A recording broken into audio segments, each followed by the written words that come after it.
संसद के शीतकालीन सत्र के 8वें दिन महाराष्ट्र से कांग्रेस की सांसद वर्षा गायकवाड़ ने चुनाव आयोग को कटघरे में खड़ा करते हुए कहा कि उसकी भूमिका महाभारत के धृतराष्ट्र जैसी हो गई है। उन्होंने महाराष्ट्र का उदाहरण देकर चुनाव आयोग को घेरा और कहा कि जो आयोग पूरी दुनिया में निष्पक्ष चुनाव के लिए जाना जाता था, वो आज सरकार के इशारे पर काम करता है। हर चुनाव में हर जगह जिस तरह की धांधली हो रही है, उसे देखकर भी अनदेखा कर चुनाव आयोग धृतराष्ट्र की भूमिका निभा रही है। महाराष्ट्र में हाल ही में हुए चुनावों में सत्ता पक्ष के नेताओं द्वारा नियमों को भंग किए जाने की बात सदन में उठाई तो मेरा माइक बंद कर दिया गया। ये सरकार क्या छुपाना चाहती है और कब तक?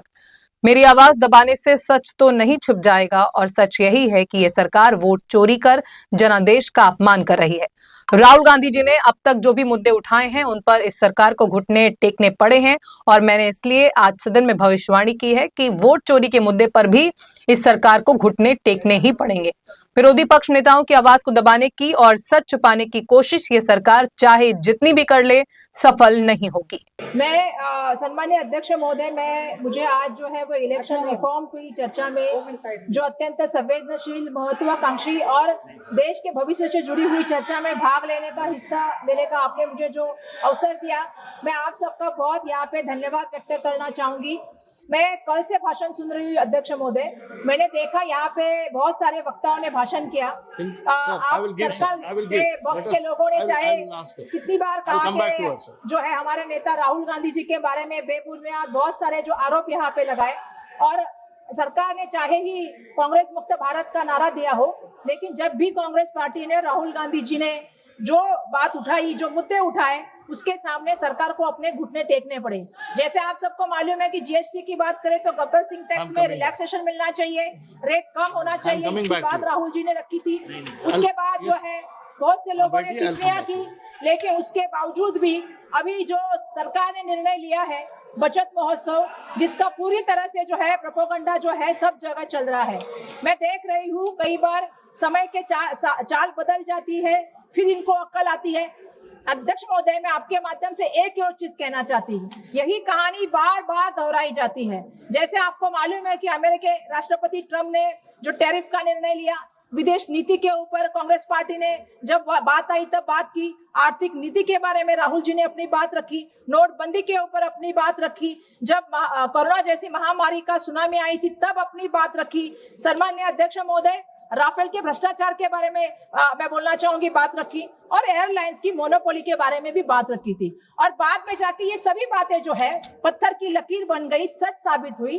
और आज मुझे यहाँ से ये भी कहना है कि आज सदन में मैं ये भविष्यवाणी करती हूँ, इस वोट चोरी, ईवीएम गड़बड़ी और एसआईआर के नाम पे जो धांधली का मुद्दा है जो आज हम उठा रहे हैं, कल इस सदन को स्वीकार करना पड़ेगा, भविष्य में इसको आपको समझना पड़ेगा और आप इसको स्वीकार करके चलेंगे, ये मैं सरकार से यहाँ से कहना चाहती हूँ। सम्मानीय अध्यक्ष महोदय, हमारे देश में इलेक्शन रिफॉर्म यानी चुनाव सुधारों की आवश्यकता है क्या?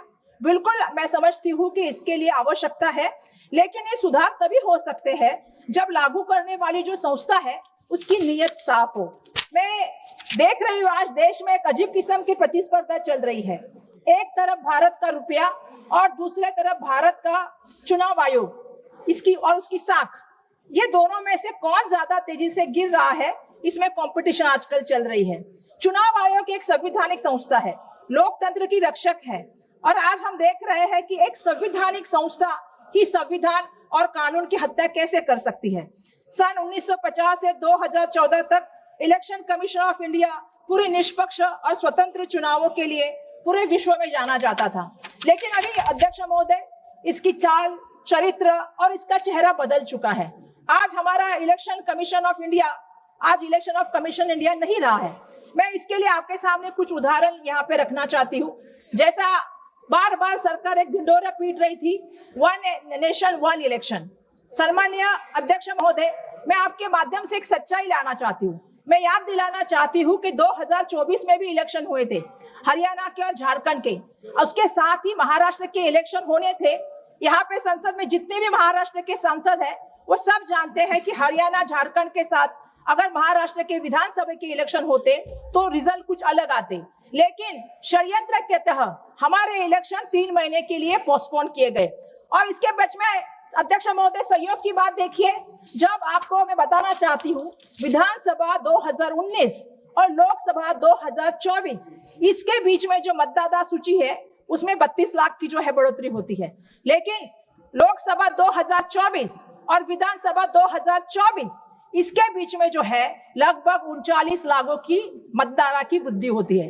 मतलब 5 साल में हमारे महाराष्ट्र में 32 लाख मतदारों की सूची बढ़ी और 5 महीने में हमारे महाराष्ट्र में 39 लाख लोगों की सूची बनी। ये मेरा पहला उदाहरण है। मेरा दूसरा नहीं सर, ऐसा नहीं, अभी मुझे बोलने दीजिए। दूसरा उदाहरण मैं आपके सामने रखना चाहती हूँ। सर मैंने बोला ही नहीं, 4 मिनट हुई सर ऐसा नहीं है, 2 पेज भी नहीं, कुछ वक्त सर। दूसरा पॉइंट मैं रखना चाहती हूँ।